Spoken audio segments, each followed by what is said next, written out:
एक छोटे से गांव में जहां हवा में मिट्टी की सौंधी खुशबू और खेतों की हरियाली बसी थी, मादन अपनी छोटी सी दुनिया में खुश था। सूरज की पहली किरण जैसे ही पहाड़ों के पीछे से झांकती, मादन अपनी झोपड़ी से निकलता और खेतों की ओर चल पड़ता। उसकी जिंदगी सादगी से भरी थी। सुबह खेत में काम, दोपहर को नदी किनारे थोड़ा आराम और शाम को अपने दोस्त नवीन के साथ गांव के चौक पर बैठकर दुनिया भर की बातें। मादन का मन हमेशा शांत रहता था, जैसे नदी का पानी जो चुपचाप बहता है बिना किसी शोर के। लेकिन एक दिन उसकी इस शांत जिंदगी में एक तूफान आया। मोहिनी मोहिनी गांव में नहीं थी। वो शहर से आई थी अपने मामा के घर कुछ दिन बिताने। उसके काले घने बाल हवा में लहराते थे और उसकी आंखों में एक अजीब सी चमक थी जो हर किसी को अपनी ओर खींच लेती थी। मादन ने उसे पहली बार गांव के कुएं के पास देखा, जब वो पानी भर रही थी।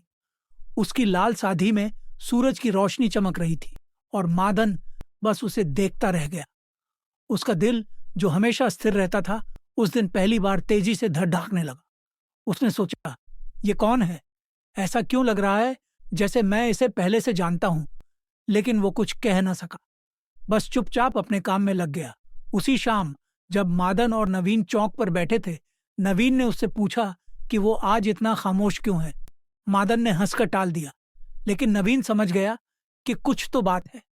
नवीन गांव का सबसे चुलबुला लड्डट का था। उसकी बातों में मजा था और वो हर किसी को हंसा देता था। उसने मादन से कहा कि अगर कोई परेशानी है तो उसे बताए, क्योंकि दोस्त वही होता है जो मुश्किल में साथ दे।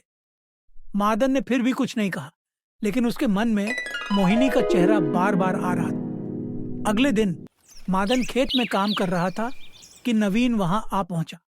उसने बताया कि गांव में एक नई लट डिश की आई है और लोग उसके बारे में तरह तरह की बातें कर रहे हैं। कोई कहता है कि वो शहर से भागकर आई है, कोई कहता है कि वो अपने मामा के साथ कुछ बद्धा काम करने वाली है। मादन ने सुना, लेकिन उसका ध्यान कहीं और था। वो सोच रहा था कि क्या उसे मोहिनी से बात करने की हिम्मत जुटानी चाहिए। उसने नवीन से कहा कि वो उस लड्डेच की को जानता नहीं, लेकिन नवीन की आंखों में शरारत चमक रही थी।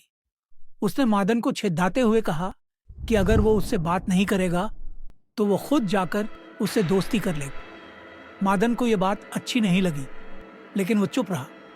कुछ दिन बाद गांव में एक छोटा सा मेला लगा। रंग बिरंगे झंडे, मिठाइयों की दुकानें और बच्चों की हंसी से गांव का माहौल खुशहाल हो गया था। मादन और नवीन भी मेले में गए। वहां भिड्ढात में मादन की नजर मोहिनी पर पड़ी। वो एक नीली साधी में थी और उसके हाथ में चूड़ियां चमक रही थीं। वो अपने मामा के साथ कुछ सामान खरीद रही थी। मादन उसे देखता रहा, लेकिन पास जाने की हिम्मत न कर सका। नवीन ने उसकी हालत देखी और हंसते हुए कहा कि अगर वो अब भी चुप रहा तो मोहिनी को कोई और ले जाएगा। ये सुनकर मादन का चेहरा लाल हो गया, लेकिन उसने हिम्मत जुटाई और मोहिनी की ओर बढ़ा। जैसे ही वो पास पहुंचा, मोहिनी ने उसकी ओर देखा और मुस्कुराई। उसकी वो मुस्कान मादन के लिए किसी जादू से कम न थी। उसने हिचकिचाते हुए कहा कि वो उसे कुएं के पास देख चुका है और उसका नाम जानना चाहता है। मोहिनी ने अपना नाम बताया और पूछा कि वो यहाँ क्या करता है। मादन ने अपनी सादा जिंदगी के बारे में बताया, खेत, नदी और दोस्तों के साथ समय। मोहिनी को उसकी बातें पसंद आईं। उसने कहा कि शहर में ऐसी सादगी नहीं मिलती और वो यहाँ की शांति को बहुत पसंद करती है। दोनों की बातें शुरू हुईं और धीरे धीरे मादन का डर कम होने लगा। नवीन दूर से ये सब देख रहा था। उसे खुशी हुई कि उसका दोस्त आखिरकार अपनी झिझक छोड़ डाच रहा है, लेकिन नवीन का मन शरारत से भरा था। उसने सोचा कि वो भी मोहिनी से बात करेगा ताकि मादन को थोड़ी जलन हो। वो पास आया और मोहिनी से मजाक में कहा कि मादन तो बहुत शांत है, लेकिन वो उससे ज्यादा मजेदार है।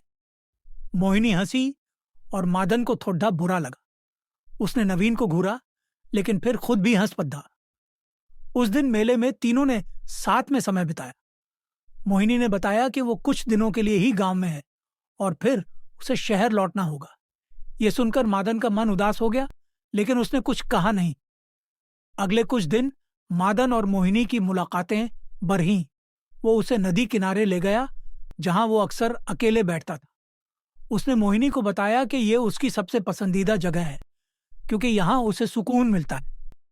मोहिनी ने कहा कि उसे भी ये जगह बहुत पसंद आई और वो चाहती है कि काश वो हमेशा यहाँ रह सके। मादन ने उससे पूछा कि वो शहर क्यों लौटना चाहती है। मोहिनी ने बताया कि उसके माता पिता चाहते हैं कि वो पढ़ाई पूरी करे और शहर में कुछ बद्धा करे। मादन ने कहा कि वो उसकी बात समझता है, लेकिन उसे गांव की सादगी में भी कुछ खास लगता है। एक शाम जब सूरज ढल रहा था, मादन और मोहिनी नदी किनारे बैठे थे।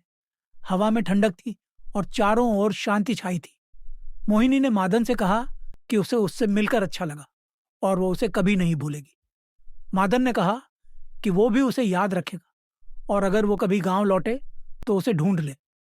मोहिनी ने हंसकर कहा कि वो जरूर लौटेगी क्योंकि यहाँ का हर पल उसे शहर की चकाचौंध से ज्यादा कीमती लगता है। उस रात मादन के मन में एक अजीब सी खुशी थी, लेकिन साथ ही उदासी भी थी। उसे पता था कि मोहिनी जल्द ही चली जाएगी। अगले दिन नवीन मादन के पास आया और पूछा कि वो मोहिनी को लेकर इतना गंभीर क्यों हो गया है। मादन ने कहा कि उसे नहीं पता, लेकिन उसे मोहिनी से बात करके ऐसा लगता है जैसे उसकी जिंदगी में कुछ नया आया हो। नवीन ने उसे समझाया कि जिंदगी में लोग आते जाते हैं और हर किसी से इतना जुड़ाना ठीक नहीं। लेकिन मादन का दिल मानने को तैयार न था। उसने सोचा कि वो मोहिनी को अपनी बात कह देगा ताकि उसे कोई पछतावा न रहे। जब मोहिनी जाने की तैयारी कर रही थी, मादन उसके मामा के घर गया। वो वहां खड्डई थी अपने सामान के साथ। मादन ने हिम्मत जुटाई और कहा कि उसे उससे कुछ कहना है। मोहिनी ने उसकी ओर देखा और उसकी आंखों में वही चमक थी। मादन ने कहा कि उसे उससे मिलकर बहुत अच्छा लगा और वो चाहता है कि वो कभी न कभी लौट आए। मोहिनी ने मुस्कुराकर कहा कि वो कोशिश करेगी और उसे मादन की सादगी हमेशा याद रहेगी। फिर वो चली गई और मादन उसे जाते हुए देखता रहा। उसके जाने के बाद मादन की जिंदगी फिर से पहले जैसी हो गई। वो खेतों में काम करता, नदी किनारे बैठता और नवीन के साथ हंसी मजाक करता। लेकिन अब उसकी आंखों में एक खामोशी थी और उसके मन में मोहिनी की यादें। नवीन उसे छेदता कि वो अब भी मोहिनी के सपने देखता है, लेकिन मादन बस हंस देता। उसे पता था कि जिंदगी चलती रहती है, लेकिन कुछ लोग दिल में हमेशा के लिए बस जाते हैं। और मोहिनी, वो उसके लिए वही खास इंसान थी जो गांव की उस छोटी सी दुनिया में एक नई रोशनी लेकर आई थी।